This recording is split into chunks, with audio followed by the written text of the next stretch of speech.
اگر آدمی مسلمان رہ کر کے کسی بھی فیلڈ میں اگر وہ کام کرے تو ایک کو مان کر کے دوسرے کا منکر نہیں ہو سکتا۔ ذہانت کب بدلتی ہے؟ جبکہ ماحول بدلتا ہے کہ بھئی پراگندہ ماحول میں رہو تو پراگندگی آئے گی، اچھے ماحول میں رہو تو آپ کے اندر بہتری آئے گی۔ ویسے ہی ہے جیسے کوئی خوشبودار جگہ اور کوئی بدبودار جگہ۔ خوشبودار جگہ پر آپ بیٹھیں گے تو آپ خوشبو محسوس کریں گے، آپ کے بدن کو فرحت محسوس ہوگی، آپ کے بدن کے اوپر بھی اس خوشبو کا اثر آئے گا، آپ کے چہرے سے بھی اس خوشبو کی جو اس خوشبو کا جو ایفیکٹ ہے وہ دیکھنے کو ملے گا۔ اور کسی بدبودار جگہ پر پہنچ جاؤ تو آپ کو بدبو محسوس ہوگی، آپ کے دل میں گھٹن محسوس ہوگی، آپ کے کپڑوں پر بھی اس بدبو کا اثر دکھائی دے گا یا محسوس ہوگا،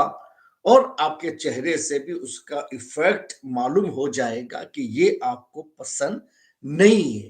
تو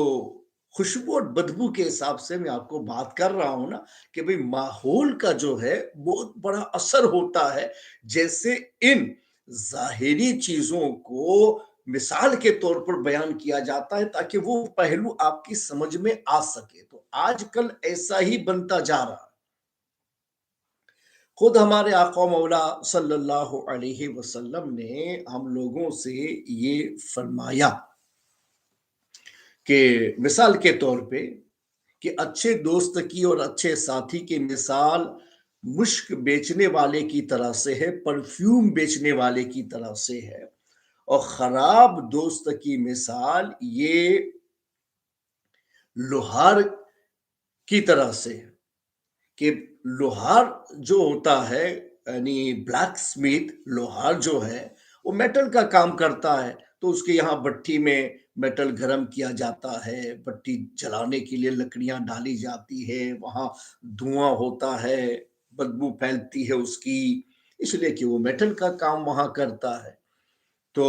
ایک پرفیوم بیچنے والا ہے، وہ پرفیوم بیچتا ہے، تو آپ پرفیوم بیچنے والے کے یہاں جائیں گے تو خوشبو محسوس ہوگی اور اچھا ماحول آپ کو ملے گا۔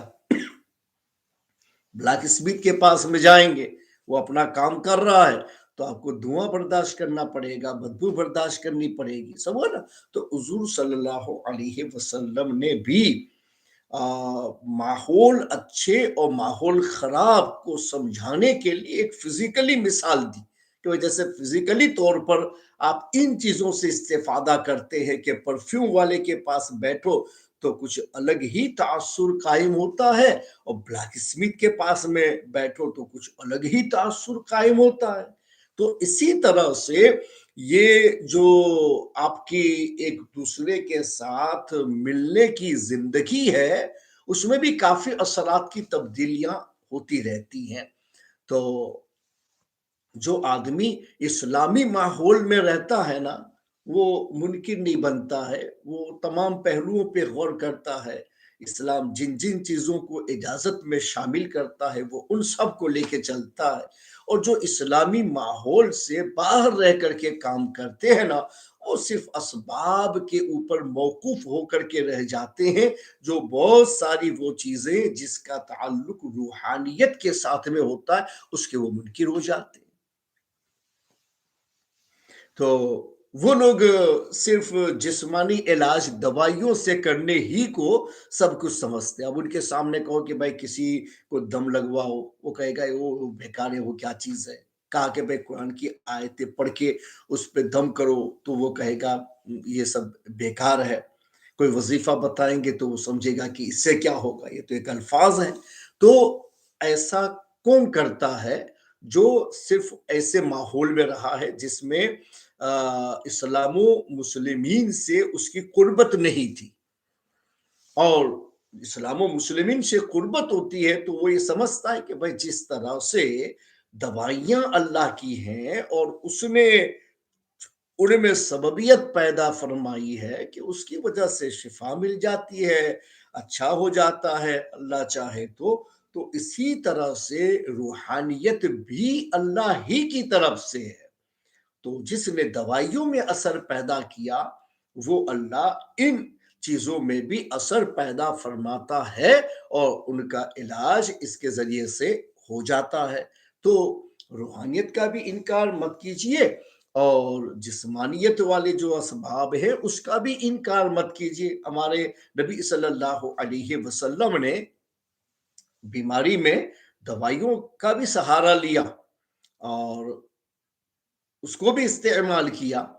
اور اسی طرح سے سرور عالم صلی اللہ تعالی علیہ وسلم معوذتین یعنی کل اعوذ برب الفلق اور ناس پڑھ کے بھی دم کرتے تھے، اور اس سے بھی پڑھ کے فائدہ حاصل کرنے کی کوشش کرتے تھے، اور ایسی ہی کئی دعائیں ہمارے آقا مولا صلی اللہ علیہ وسلم نے ہماری زندگی کو خوشگوار بنانے کے لیے اور مصائب و آلام سے بچانے کے لیے روحانی دعائیں ہم لوگوں کو سکھائی کہ بھئی یہ دعا پڑھو تو یہ ہوگا، یہ دعا پڑھو تو یہ ہوگا۔ تو سب میں آپ کو سکھا گئے، گھر سے باہر نکلنا ہے تو بسم اللہ توکلت علی اللہ لا حول ولا قوت الا باللہ پڑھ لو تو آپ محفوظ ہو جائیں گے۔ تو پھر ظاہری سبب تو وہاں محفوظ کا نہیں، الفاظ ہی ہیں، مگر یہ ہے کہ جب ان الفاظ کو پڑھا جائے گا تو اللہ تبارک و تعالی ہماری حفاظت فرمائے گا، تو اس کا تعلق روحانیت کے ساتھ میں ہوا۔ تو ایک مومن جو ہے وہ روحانیت کا منکر نہیں ہو سکتا ہے،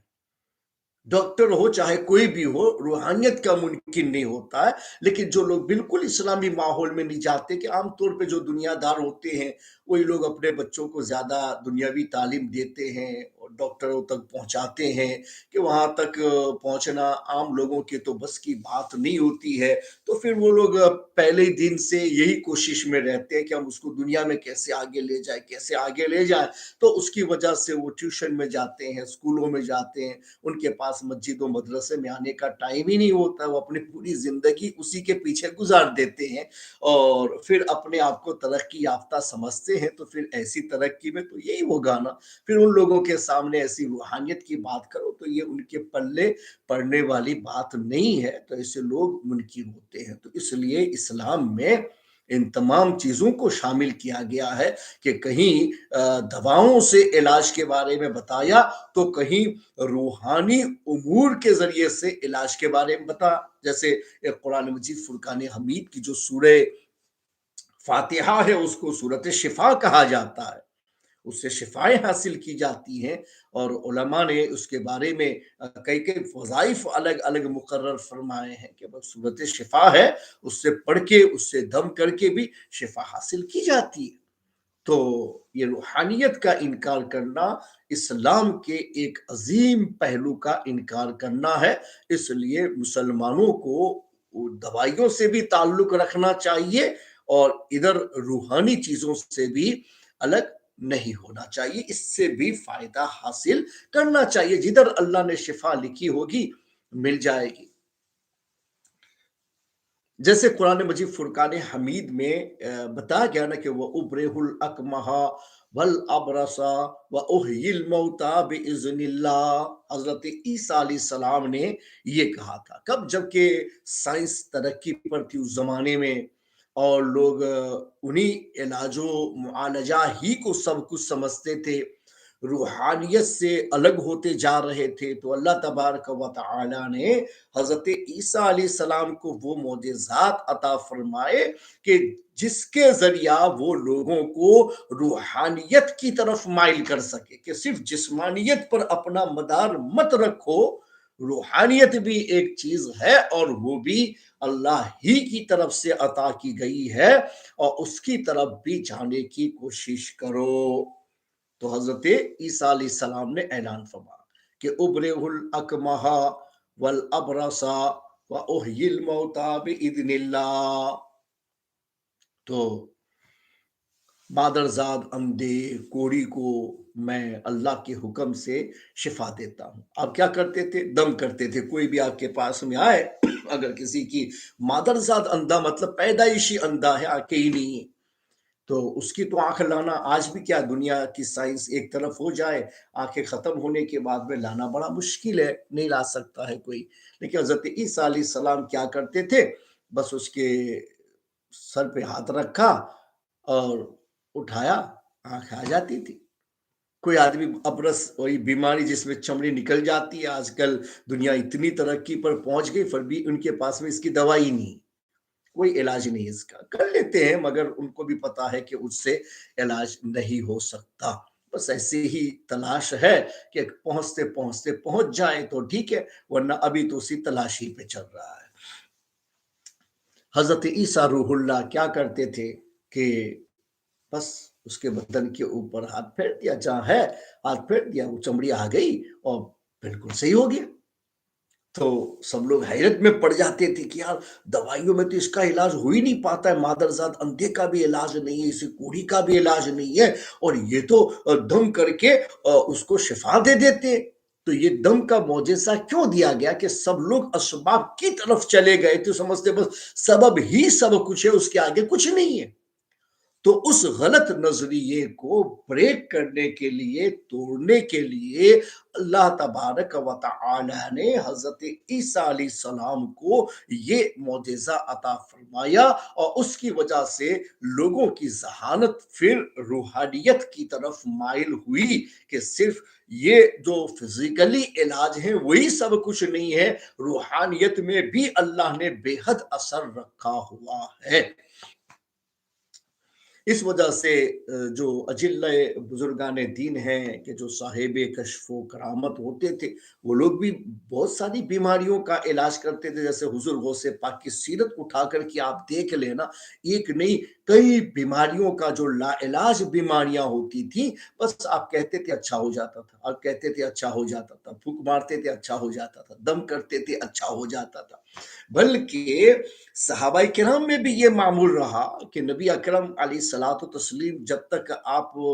دنیا میں تھے تو حضور اکرم علیہ الصلوۃ والتسلیم کے پاس میں لوگ پانی لے کے آتے تھے، حضور اس میں ہاتھ رکھ دو، حضور اس میں ہاتھ رکھ دو، تو نبی اکرم علیہ الصلوۃ والتسلیم اس میں اپنا ہاتھ رکھ دیتے تھے اور وہ اسے برکت سمجھ کے پیتے تھے، اس سے شفا حاصل کرتے تھے۔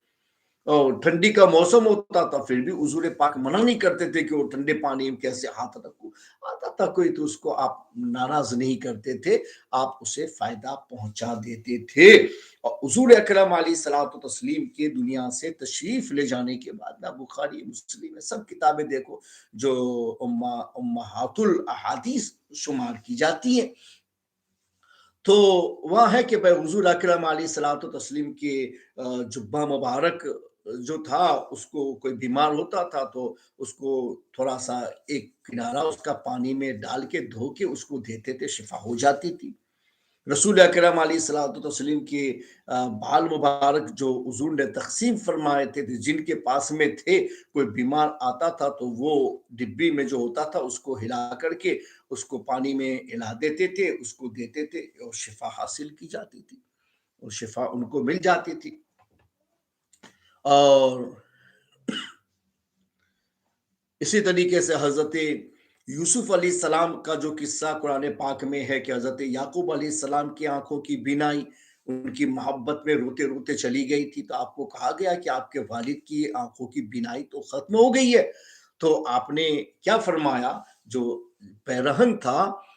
وہ پیرہن دیا اور کہا کہ یہ لے جاؤ اور میرے والد کے چہرے کے اوپر رکھ دینا تو آنکھیں آ جائیں گی۔ تو قرآن کہتا ہے فرتد بصیرا، جب ان کے چہرے پر وہ جبہ رکھا گیا تو ان کی آنکھیں واپس آ گئی۔ یہ قرآن یہ پہلو اس لیے بتا رہا ہے کہ صرف ایک جانب جھک مت جاؤ،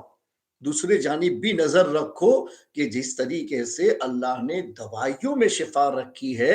دعاؤں میں بھی شفا رکھی ہے، ان روحانی اعمال میں بھی اللہ نے ایسے اثرات رکھے ہیں کہ اسباب سے جن چیزوں کو کبھی حاصل نہیں کر سکتے، ان سے حاصل نہیں ہو کر سکتے، ان کا علاج بھی یہاں ہو جاتا ہے روحانیت میں۔ اس لیے یہ تمام پہلو کو لے کے چلنا چاہیے۔ تو جو ڈاکٹر لوگ بالکل اسلامی تعلیم سے کورے رہتے ہیں، بچپن سے مدرسوں میں